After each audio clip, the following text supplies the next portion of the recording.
What's up, everybody? Welcome to a new video. First of all, I know I haven't made a video in a while. Apologize for that. But today I'm going to get up back on the game, and I want to talk about why you would want, or how you would rather, use the Wolf of Shopify theme to probably get the most success out of it.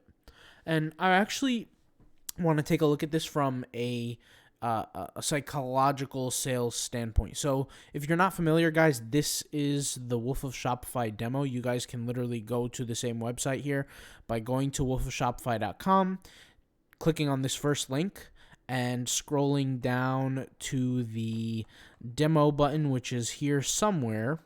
Here it is. Take a look. You click on the demo, it'll take you there. They have this is their website, like where they sell the actual Wolf of Shopify theme. You guys can read over it. This is the theme. Cost $159. It's on sale for $129.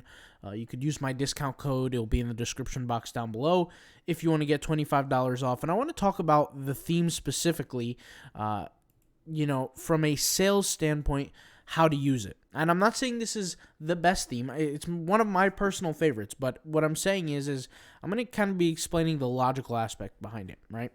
So let's just head over to the homepage, okay? In general, homepages typically all share the same purpose, which is to show customers the products, right, in many different ways, whether it's a large banner, whether it's a product carousel kind of like this, whether it's more banners, whether it's a lookbook. It's really irrelevant what it is. It's just they all serve the same purpose, which is to show products to customers. I think we can all agree on that, and show the products in different ways. Well, when the person has some interest and they click on a specific product, let's just say it's this one, right? And they head over to the actual product page, there's a lot of social cues that are happening here that work best for a certain type of marketing method, okay? Now, let's just go over here and kind of take a look logically. The first thing that, I pay attention to is this pop-up on the bottom left-hand corner, okay? You can see the pop-up will cycle in and out, in and out, in and out, and it will show different products. Now, this is a feature within the Shopify theme here, the Wolf of Shopify theme that you get when you buy the theme that comes with it. Shopify actually took this feature away. They used to have apps that were kind of uncontrolled, where you can just create as many of these notifications as you want. Now it's a little bit different. Now you actually have to have sales history behind these pop-ups, but the theme is different now.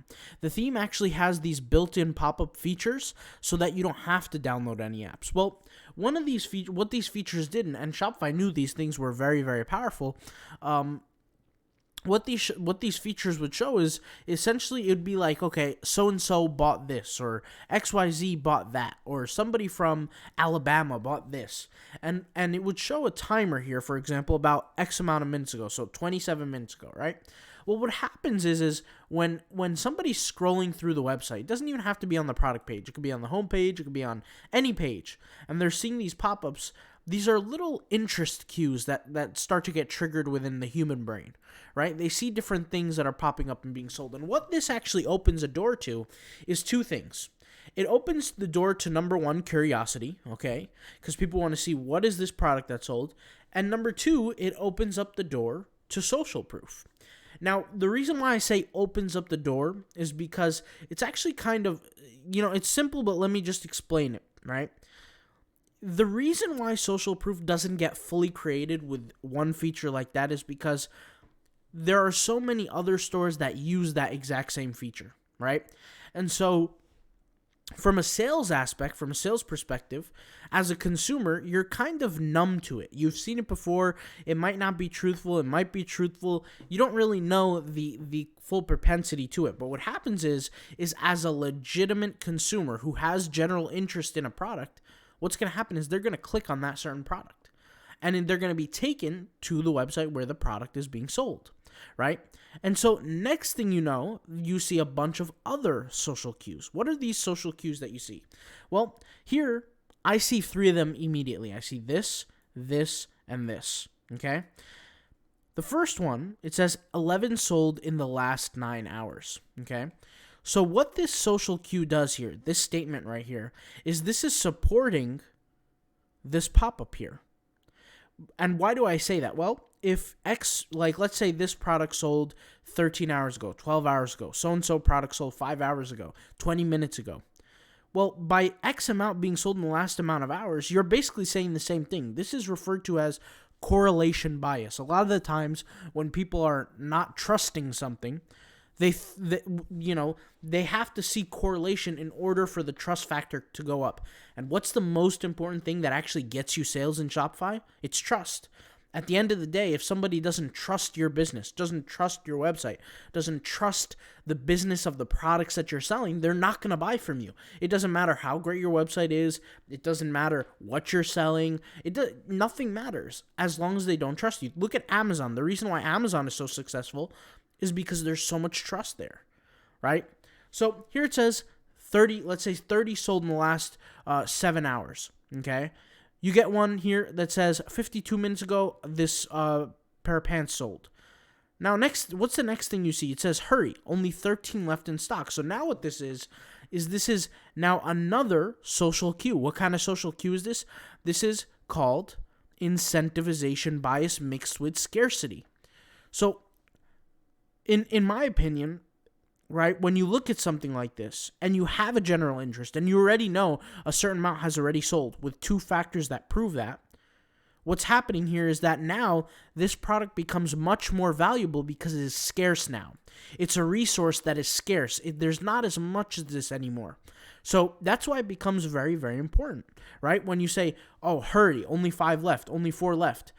Guys, this is literally the same exact thing when you go on a Black Friday to buy a product and you see a whole line of people, and then you see a bunch of people, like a whole line outside of the store. You're on that store line, and you're waiting to get in, and then you see a bunch of people just slowly and gradually coming out with products in their hands that they already bought, and they're walking to their cars. It makes you want to get in that store that much more.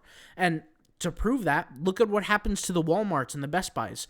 Just when they open the doors of those stores on Black Friday, people come storming in, trampling over each other, almost about to kill each other, right? And people have died. Why is that? It's because people's incentivization bias is so highly motivated. It's pushed to the edge to the point where they need this item. They don't care if they run people over. They don't care, whatever the case may be. So these 3 features alone, 1, 2, and 3, are very strong. Well, what happens now is all of this becomes amplified with this right here. A very simple line here that says real-time visitor count, real-time X amount of visitors right now. 13 visitors, 17 visitors, 15, whatever the number is irrelevant. But what this does now is this creates even more motivation, because what does the human brain think when they see the stock counter go down? They start to think, oh my God, there's X amount left. Let's say 5 left, 10 left, 4 left. People already bought it in the past 16 hours. There's somebody who bought in the past 20 minutes. And there's 14, 15 people on the website right now. I need to get mine right now, or else somebody else is going to take it. And that just amplifies the whole thing. Now, what is that called? That is called Lollapalooza effect. You guys can search it on Google. Now, if you look at it, guys, if you look at it from a psychological standpoint, now everything checks off. We're talking cognitive biases. We're talking all that. Well, what is left to get the sale? Well, the next thing is having clear images. So if you guys see how these images are shot here, these are professional, clear images that reflect the product very, very well. And I think anybody can agree with that, depending on, the photos they're seeing on here. There's nobody that's going to say, you know what, no, these products don't look good the way they're shot. No, we can all agree they're shot well. This is another problem with people who are doing drop shipping, is they use the default images they find on whatever platform they're using, whether it's AliExpress or some other platform. That's a problem, because the reality is you're targeting the same audience, especially if you're doing Facebook ads, that millions of other people have targeted, thousands of other Shopify stores, right? But you're using the exact same photos. So essentially, you're shooting yourself in the leg. You're paying Facebook money to drive traffic of the visitor to a product that they have seen already like 15 times from 15 different sellers, and it's not going to get any better for you. And people wonder why they don't make sales, right? So the next thing is, now we have these reassurances. So all these things here, right, they drive interest to the consumer. We have now reassurances, these little boxes here that pop up on the right and the left. These are reassurances. Now, what are these reassurances? These are what we call frequently asked questions. When there's a certain question that the consumer might have on a store-wide level, these questions should be answered here. So the thing that says why choose us, returns and shipping, all these kind of things, you have to think of, okay, what are the 3 biggest questions a consumer is going to have about my store? Maybe it be something about shipping. Maybe it's something about returns. Maybe it's something about whatever. You're going to reassure the customer through these 3 boxes right here. And I actually love this layout here for for the Shopify theme, because honestly, at a Shopify theme that costs this much, we're talking like roughly $125, you're not going to get a Shopify theme that can do better than this. You're not. And frankly, there's not too many Shopify themes out there that could do better than this from a psychological standpoint. Now, let's be practical here. How can you actually sell a product like this? Well, let's take one of the main examples that people love to use. Let's talk about Facebook advertising. People love Facebook advertising, right? It's been talked about so much for using, for Shopify and drop shipping and all these different things that you could do on Shopify. Well, Facebook ads. What is one way that you could sell a product using this specific theme? It's actually the answer is really, really simple. It's correlation bias. Do you guys remember what I said about correlation bias? You have to have things that correlate with each other. Well, what does this whole web page tell you? When you see things like, let me go ahead and refresh the page because we've been on the page too long. But when you see like a certain amount left over, a certain amount have been sold in the last amount of hours, certain amount of people on the website right now, right? What is this all creating? It's creating incentivization. It's creating sales motivation, right? That same sales motivation should be on your web page. So when you go to your settings on the Shopify theme and you select, for example, how many left in stock at the maximum and how much it's going to drop every minute or every second, right?